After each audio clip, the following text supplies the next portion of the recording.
দিন বদলেছে, বদলেছে সময়, মানুষ মমতাকে বলছে টাটা বাই বাই।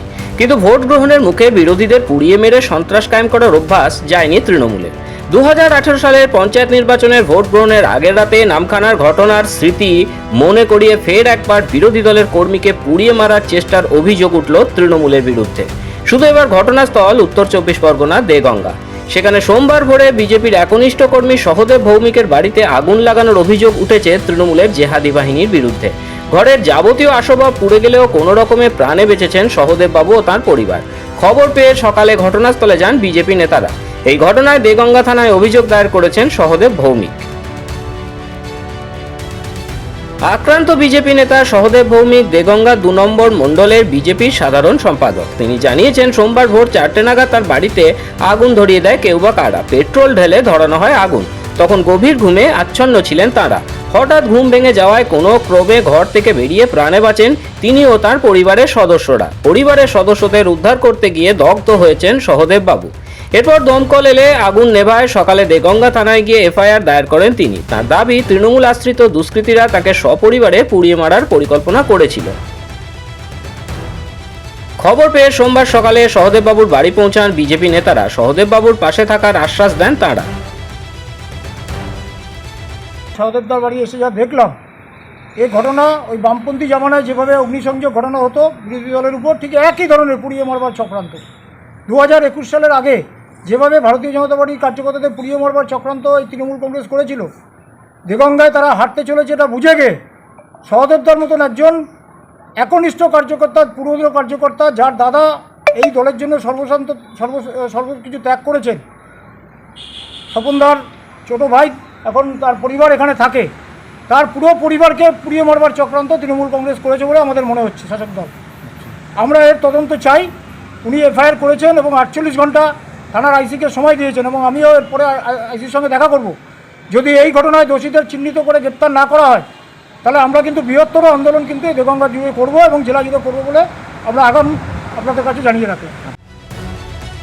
2018 সালের 14ই মে পঞ্চায়েত ভোটের ভোট গ্রহণের আগের রাতে দক্ষিণ 24 পরগনার নামখানা ব্লকের বুধাখালী গ্রাম পঞ্চায়েতের 213 নম্বর বুথে একই রকমের ঘটনা ঘটেছিল।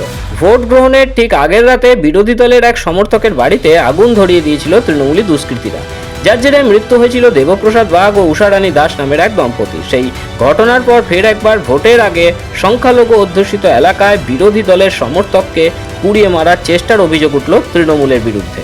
ब्यूरो रिपोर्ट माध्यम।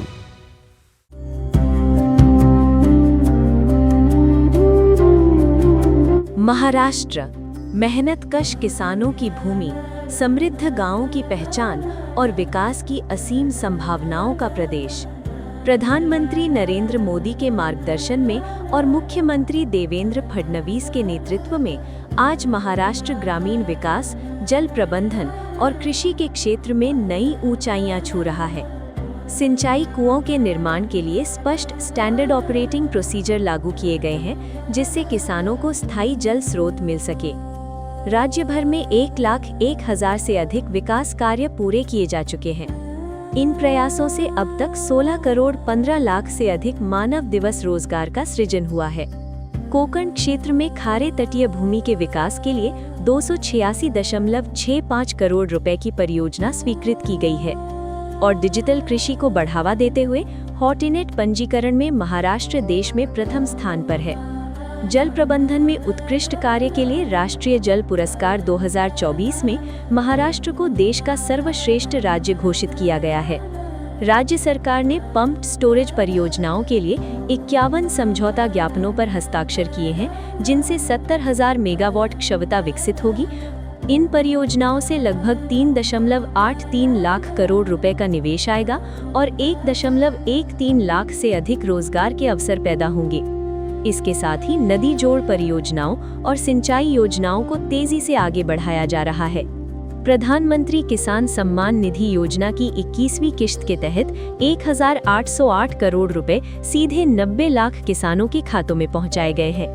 राज्य में प्राकृतिक खेती मिशन को बढ़ावा दिया जा रहा है। किसानों के लिए फार्मा मोबाइल ऐप और डिजिटल किसान आईडी, एग्री स्टैक जैसी आधुनिक व्यवस्थाएं शुरू की गई हैं। कृषि में नई तकनीक लाने के लिए महाएग्री एआई पॉलिसी 2025-2029 लागू की गई है।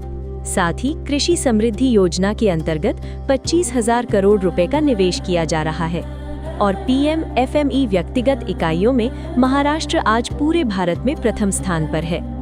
प्रधानमंत्री नरेंद्र मोदी के मार्गदर्शन में और मुख्यमंत्री देवेंद्र फडणवीस के नेतृत्व में महाराष्ट्र बना रहा है समृद्ध गांव, सुरक्षित जल संसाधन और समृद्ध किसान। नया विश्वास, नया विकास, नया महाराष्ट्र।